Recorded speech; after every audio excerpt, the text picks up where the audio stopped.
welcome back. Today we just want to do a video about how to do an exercise called a face pull when using bands. So if you have access to a full gym with a cable machine, etc., lots of times you can do a face pull with a cable machine and like a rope attachment, or there's various different attachments you can use. But generally it's done with a rope attachment, and you're basically pulling, getting down on a knee and pulling the rope towards your face, hence why it's called a face pull. But if you don't have access to a cable machine at your gym, you can substitute that exercise. Instead of using the cable machine, you can use bands. So I always suggest clients and people who are interested in strength training where you have a full weight set or you don't have anything at all, you get a set of bands, because bands are useful for a variety of different things. Even like if you're traveling or whatever, you can bring them with you. They transport really well, and they're just better for certain types of exercises, and they can make some good substitutions sometimes when you're kind of limited on equipment. So if you don't have access to a cable machine, you can't do a face pull with a cable machine, you can use bands. So the only thing that you really require is a place to anchor the bands. So you actually need two bands. It works best with two bands, and I'll show you why in a second. But you need a place to anchor the bands. This could be something on you hang on a door. Most band sets that you find online, they'll come with a way of anchoring, something you can put in a door frame or something like that.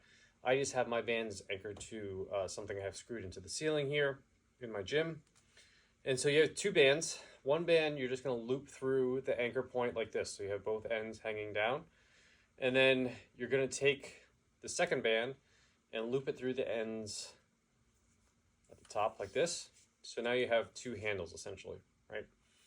You could use the one band anchored like this, but generally, depending on how high it's anchored, it might be a little bit too much resistance for some people at too steep of an angle. So I find it better to take one band up top, usually a thicker band up top, and then anchor, and then loop through a second band that's a little bit lighter, that's not as thick as the thing you're going to hold on to with handles.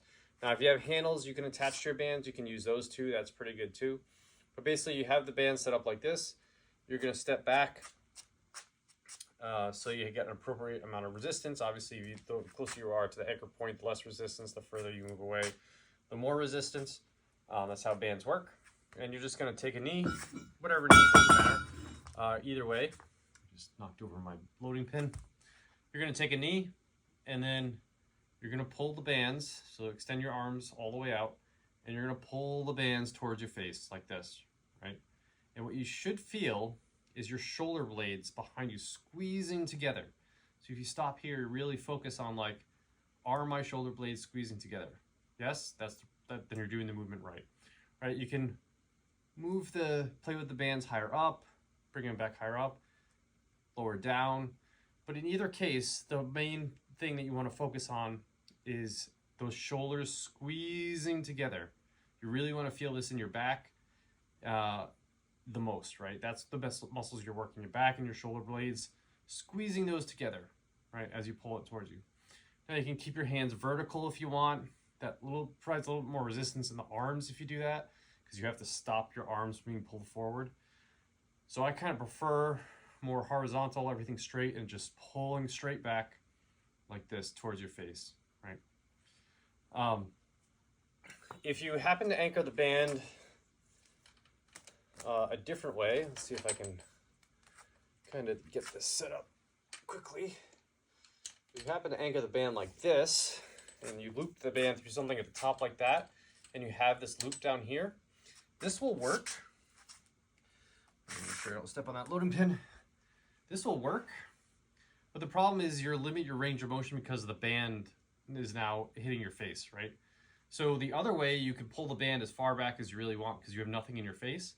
Here, you're kind of limited by how you pull this band back, how far you can go, because the band is going to hit you in the face, right?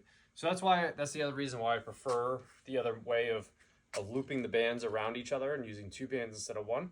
So give that a shot. It's a really great back exercise. I really like it. Generally, I tell clients to err to the higher reps for this exercise. So The 15 to 30 rep range is kind of where I want to see this, because it's more just like really focused on working those back muscles. It's not a, meant to be a super heavy movement. So give that a shot. Let me know what you think. And thanks for watching.